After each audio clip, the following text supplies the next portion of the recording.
Hey guys, today I will be going back to work. അതുകൊണ്ട് തന്നെ കുറച്ച് രാവിലെ എഴുന്നേൽക്കേണ്ടി വന്നു.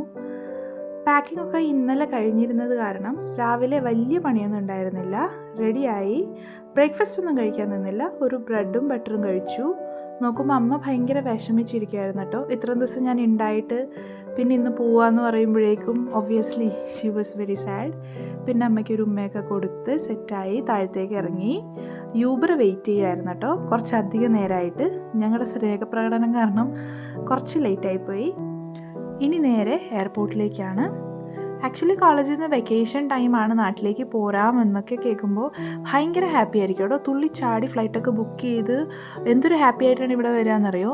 പിന്നെ തിരിച്ചു പോണ കാര്യം ഓർക്കുമ്പോഴേ ഭയങ്കര വിഷമമായിരിക്കും. ഞാനൊരു 10 ദിവസത്തെ ലീവിനാണ് വന്നത്. But I spend around 17 days here in home. പിന്നെ പോകാൻ തീരെ താല്പര്യം ഉണ്ടായില്ല. പക്ഷേ HODയുടെ മെയിലൊക്കെ വന്നു എക്സ്പ്ലനേഷനൊക്കെ ചോദിച്ചിട്ട്. അപ്പം പിന്നെ ഞാൻ വിചാരിച്ചു ഇനി അധികം നേരം നിന്നിട്ട് കാര്യമില്ല, പണി പോണ കേസല്ലേ. അപ്പോൾ വിചാരിച്ചു ലെറ്റ്സ് ഗോ ബാക്ക്. അങ്ങനെ ഇന്നത്തേക്ക് ബുക്ക് ചെയ്തു. 9:30 എൻ്റെ ഫ്ലൈറ്റ്. ഒരു 8:30 ആവാറായി. അപ്പോഴേക്കും എയർപോർട്ടിലെത്തി. രാവിലെ നേരത്തെ എഴുന്നേറ്റത് കാരണം ഉറക്കക്ഷീണമൊക്കെ ഉണ്ടായി. കാറിലിരുന്ന് കുറച്ച് നേരമൊക്കെ ഉറങ്ങി. പിന്നെ ഇതാ ഞാനിവിടെ എത്തി.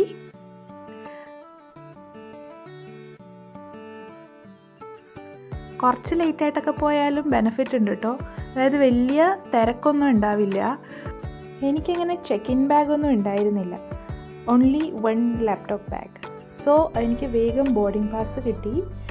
Now going for the security check in. Shoot ചെയ്ത് നടക്കുന്നത് കാരണം എല്ലാവരും എന്നെ തന്നെ നോക്കിക്കൊണ്ടിരിക്കുകയായിരുന്നു. ഇപ്പം ഞാനൊരു കാര്യം കാണിച്ചു തരാം. സെക്യൂരിറ്റി ചെക്ക് ഇൻ ഇവിടെ ആക്ച്വലി അലൗഡ് അല്ലല്ലോ. അതുകൊണ്ട് തന്നെ ഈ വന്ന ചേച്ചി എൻ്റെ നേർക്കാ വന്ന് എന്നെ ഓടിച്ചു വിട്ടു അവിടെ നിന്ന്. പിന്നെ ഞാൻ നേരെ അവിടെ നിന്ന് ഓടി. എൻ്റെ ഗേറ്റ് നമ്പർ 3 ആയിരുന്നു. അത് നോക്കി നടക്കുമായിരുന്നു. അത് കിട്ടി. ബോർഡിങ്ങിന് ഇനിയും എനിക്കൊരു 1/2 hour ഉണ്ട്. യൂഷ്വലി ഞാൻ എന്തെങ്കിലും ബുക്ക് കൈ കരുതാറുണ്ട്. ഇത്തവണ ഞാൻ മറന്നുപോയി. അതുകൊണ്ട് ബുക്ക് സ്റ്റോളിൽ കയറി റാം കെയർ ഓഫ് ആനന്ദി എന്ന് പറഞ്ഞ റീസെൻ്റ്ലി ഉള്ളൊരു നോവലുണ്ട്, അത് വായിച്ചു. അത് വായിച്ചിരിക്കാമെന്ന് വിചാരിച്ചപ്പോഴേക്കും അനൗൺസ്മെൻറ്റ് വന്നു ബോർഡിങ്ങിനുള്ളത്. അങ്ങനെ I am ready to board. Way to flight. ഇതാണ് എൻ്റെ ഫ്ലൈറ്റ്. പൊതിച്ചിരിക്കണ പോലെ ഉണ്ടല്ലേ. ചെറിയ മഴയൊക്കെ ഉണ്ടായിരുന്നു കേട്ടോ ആ സമയത്ത്. I was wondering how they can fly the pilots. They are really great, no? അങ്ങനെ ഫ്ലൈറ്റിൽ കയറി 1-2 ഫോട്ടോസൊക്കെ എടുത്തു. ഫൈനലി ഞാനിവിടെ ഹൈദരാബാദ് എത്തി. Hyderabad and Bangalore airport are just wonders, you know. ഭയങ്കര സ്പേഷ്യസ് ആണ്. കണ്ടു നടക്കാൻ കുറേ സാധനങ്ങളുണ്ട്. എനിക്ക് യൂഷ്വലി ലേ ഓവേഴ്സ് കിട്ടുന്ന സമയത്ത് ഇതേപോലെ കറങ്ങി നടക്കലാണ് കേട്ടോ പണി. ഒന്നും മേടിച്ചില്ലെങ്കിലും ഇങ്ങനെ വിൻഡോ ഷോപ്പിംഗ് ചെയ്ത് നടക്കൽ ഭയങ്കര താല്പര്യമുള്ള കാര്യമാണ്. അങ്ങനെ ഇവിടുത്തെ സെക്യൂരിറ്റി ചെക്കിനൊക്കെ കഴിഞ്ഞ് പതുക്കെ വിശപ്പ് തുടങ്ങി. ലോഞ്ചിൽ കയറി വല്ലതും കഴിക്കാമെന്ന് വിചാരിച്ചപ്പോഴാണ് ട്വിസ്റ്റ്. എൻ്റെ കാർഡ് എക്സ്പയർഡ് ആയിരുന്നു. ഇനി അഗെയിൻ അത് റീചാർജ് ചെയ്യണം. പിന്നെ ഏതാണ് കട, എന്താ കഴിക്കുക എന്നിങ്ങനെ ആലോചിച്ച് നിന്നപ്പോഴാണ് ലാസ്റ്റ് ടൈം ഞാനിവിടെ വന്നപ്പോൾ ഒരു ഷോപ്പ് കയറിയിട്ടുണ്ടായിരുന്നു. അവിടെ നിന്നായിരുന്നു ഞാൻ ബിരിയാണി കഴിച്ചിട്ടുണ്ടായത്. ആ ഷോപ്പ് എവിടെയാണെന്ന് ഇങ്ങനെ ഞാൻ നോക്കി നടക്കുവാണ് ഗൈസ്. ഐ നോ, അതിവിടെ എവിടെയോ ആയിരുന്നു. കണ്ടുപിടിച്ചു ഗൈസ്, ഫ്ലേവേഴ്സ് ഓഫ് ഹൈദരാബാദ്. ഇവിടെ ഭയങ്കര ആംബിയൻസ് ആണ് കേട്ടോ. Interior and everything is just so fine. ഞാനൊരു ചിക്കൻ ദം ബിരിയാണിയാണ് ഓർഡർ ചെയ്തത്. അത് കഴിച്ചു. പൊതുവേ നമുക്ക് സ്പൈസി എന്തെങ്കിലും കഴിച്ചു കഴിഞ്ഞാൽ മധുരം കഴിക്കണമല്ലോ. അങ്ങനെ ഞാൻ നേരെ പോയി ഒരു ചോക്ലേറ്റ് ഷേക്ക് മേടിച്ചു. അതും കൊണ്ട് എൻ്റെ ഗേറ്റ് എവിടെയാണെന്ന് നോക്കി നടക്കുവാണ്. 15th ആയിരുന്നു എൻ്റെ ഗേറ്റ് നമ്പർ. അത് കണ്ടുപിടിച്ചു. അവിടെ ഇരുന്നു. എൻ്റെ മുന്നിൽ ഇവൻ ഉണ്ടായിരുന്നു. He was such A naughty Guy, you know. ഭയങ്കര എൻ്റർടൈനിങ് ആയിരുന്നു കേട്ടോ ഇവൻ ഉണ്ടായിരുന്നത് കാരണം സമയം പോയതേ അറിഞ്ഞില്ല. തെലുങ്കനാണ് ഇവൻ. But he was so cute. അവിടെ നിന്ന് അനൗൺസ്മെൻറ്റ് വന്നു. ബോർഡിങ് കഴിഞ്ഞു.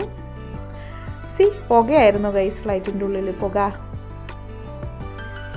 പിന്നെ ഫ്ലൈറ്റിൽ നിന്ന് എനിക്ക് യൂഷ്വലി എന്തെങ്കിലുമൊക്കെ കിട്ടാറുണ്ട് കേട്ടോ. ഇത്തവണ കിട്ടിയത് ച്യൂയിങ് ഗം ആയിരുന്നു. ഇത് അതൊക്കെ ചവച്ചൊക്കെ ഇരുന്ന് ബുക്കൊക്കെ വായിച്ചിരുന്നു. ഫൈനലി നമ്മൾ ഷിർഡിയിലെത്തി. ഇറങ്ങിയപ്പോഴും ഇതാ പുകയാണ് ഗൈസ്. ഷിർഡി എയർപോർട്ട് അത്ര വലിയതൊന്നുമല്ല കേട്ടോ, ചെറിയൊരു എയർപോർട്ടാണ്. പക്ഷേ ഇൻ്റർനാഷണൽ എയർപോർട്ട് എന്നൊക്കെ പറയും, but it's so small. Next ഫ്ലൈറ്റിലേക്കുള്ള ബാഗേജസ് ഒക്കെ ലോഡിംഗ് ആണ് ഇവിടെ നടക്കുന്നത്. And fuel filling and so on are happening here. ഇതാണ് ഇൻഡിഗോയുടെ ഡിക്കി.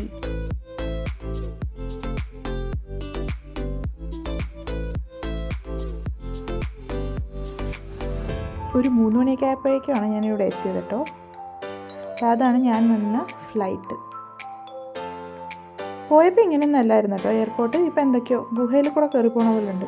പൊതുവെ ഇത് ചെറിയൊരു എയർപോർട്ട് ആയത് കാരണം എപ്പോഴും ക്രൗഡഡ് ആയിരിക്കും. ഇവിടെ നിന്ന് എനിക്കൊരു 30 കിലോമീറ്റേഴ്സ് അടുത്തുണ്ട് കോളേജിലേക്ക്. ഒരു ടാക്സി എടുത്ത് വേണം പോവാൻ. ഇതാണ് എൻ്റെ ടാക്സി ഡ്രൈവർ. പുള്ളിയുടെ കാർ എവിടെയോ പാർക്ക് ചെയ്തിട്ടുണ്ടായി.